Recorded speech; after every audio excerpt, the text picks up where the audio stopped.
Hello friends, मैं समिता स्वागत करती हूँ आप सभी का अपने चैनल पर। फ्रेंड्स, आज की ये वीडियो में हम देखेंगे 38 साइज का बैक नेक डिजाइन। तो ये मेन फैब्रिक लिया है मैंने और ये मेरा अस्तर का फैब्रिक है। सबसे पहले हम अस्तर के फैब्रिक पर बैक पार्ट का मेजरमेंट लेना है। तो कपड़े के बंद भाग को अपनी तरफ करते हुए रखेंगे और नीचे से एक लाइन ड्रॉ करते हुए कपड़े को हमें सीधा कर लेना है। अब तैयार ब्लाउज की लेंथ मेरी 14 इंच है, तो मैंने 1 इंच बढ़ा कर ली है। आपकी जो भी लेंथ आएगी उससे 1 इंच बढ़ा कर ही लीजिएगा। डीप नेक के अकॉर्डिंग शोल्डर लिया है मैंने 5 इंच, आर्म होल लिया है मैंने 6 इंच। स्क्रीन पर दिए हुए मेजरमेंट के अनुसार मैं ये बैक पार्ट की कटिंग कर रही हूँ। आप चाहे तो अपना मेजरमेंट ले सकते हैं। अब चेस्ट हमारा 38 है, तो उसका चौथा आएगा 9.5 इंच और 1.5 इंच मार्जिन का। आप चाहे तो 2 इंच की मार्जिन भी रख सकते हैं। ये डीप नेक ब्लाउज है, तो हाफ इंच बाहर की तरफ लेते हुए ऐसी तिरछी लाइन ड्रॉ कर लेंगे और 1 इंच पर हम आर्म होल की गोलाई दे देनी है हल्के हाथों से।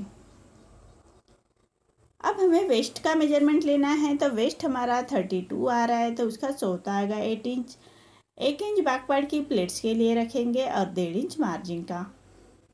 देखिए, इसी तरह से हमारी बैक पार्ट की मार्किंग कंप्लीट हो चुकी है।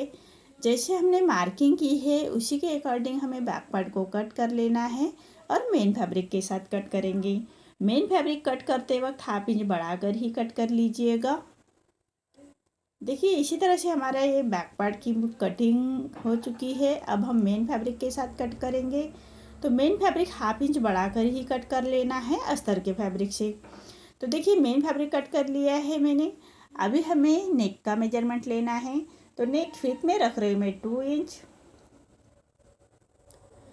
विथ में रख रही हूँ मैं 2 इंच और नेक की लेंथ रख रही हूँ मैं 10.5 इंच और नीचे से विथ में 2.5 इंच रखते हुए ऐसा हम चौकोन बॉक्स तैयार कर लेंगे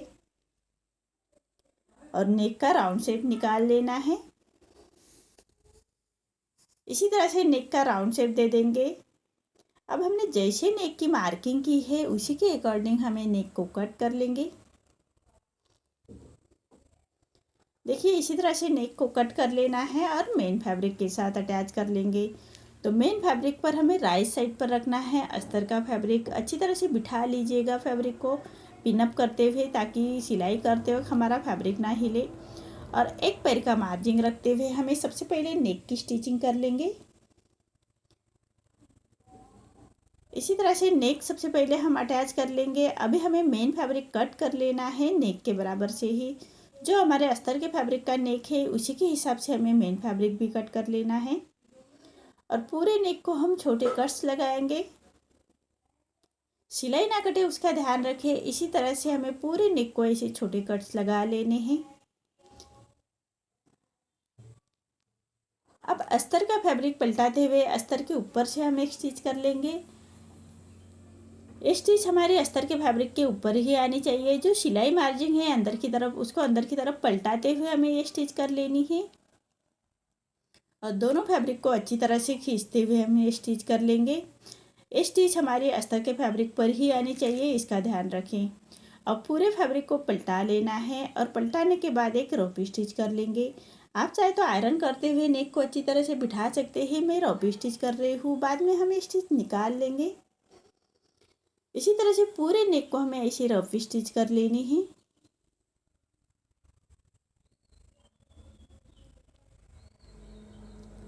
अब हमें मेन फैब्रिक पर अस्तर का फैब्रिक अटैच कर लेंगे। तो अस्तर के फैब्रिक के बराबर से ही स्टिच कर लेना है। मेन मेजरमेंट हमने अस्तर के फैब्रिक के ऊपर लिया था, इसीलिए अस्तर के फैब्रिक के बराबर से हमें मेन फैब्रिक कट करना है। तो अस्तर के फैब्रिक के बराबर से ही हम स्टिच कर लेंगे और जो हमारा मेन फैब्रिक बाहर की तरफ आ रहा है उसको हमें कट कर लेना है।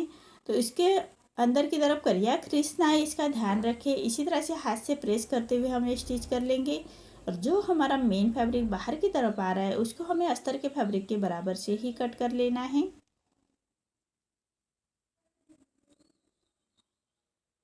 देखिए, इसी तरह से अस्तर के फैब्रिक के बराबर से ही कट कर लेंगे।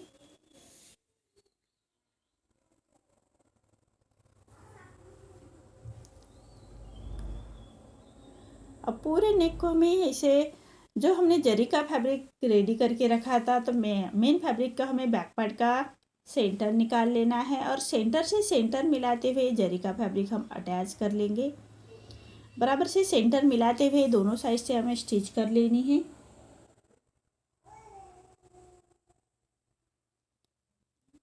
इसी तरह से दोनों साइड से हमें बराबर से रखते हुए स्टिच कर लेंगे। अब हम बैक पार्ट की प्लेट्स दे देनी है। 1 इंच का जो हमने बैक पार्ट की प्लेट्स के लिए छोड़ा था उसी मार्जिन को कवर करते हुए बैक पार्ट की प्लेट्स दे देंगे।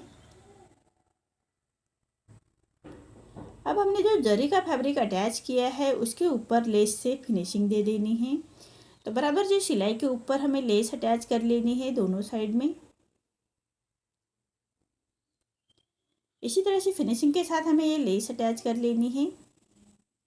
अब लेस को अच्छी तरह से बिठाने के लिए लेस के दूसरे कॉर्नर से भी हम स्टिच कर लेंगे। देखिए अब हमें कमर पट्टी अटैच कर लेनी है। तो जो 1/2 इंच का मार्जिन हमने 1 इंच बढ़ा कर लिया था, तो 1/2 इंच हमारा कमर पट्टी में जाता है और 1/2 इंच हमारा शोल्डर में जाता है। तो लेंथ हमारी बराबर से आ जाती है।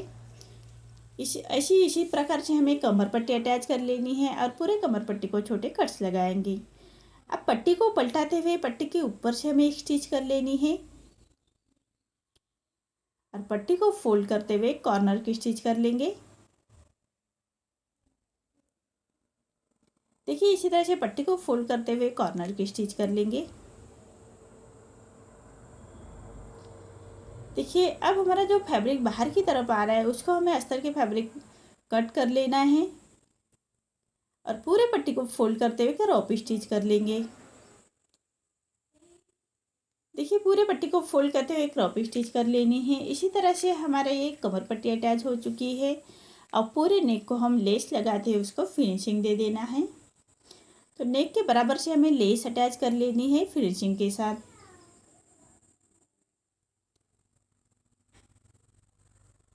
देखिए इसी तरह से लेस के बराबर से ही हमें फिनिशिंग के साथ अटैच कर लेना है।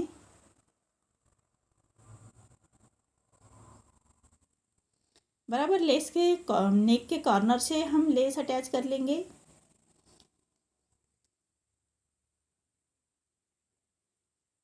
इसी तरह से फिनिशिंग के साथ हम ये लेस अटैच कर लेनी है।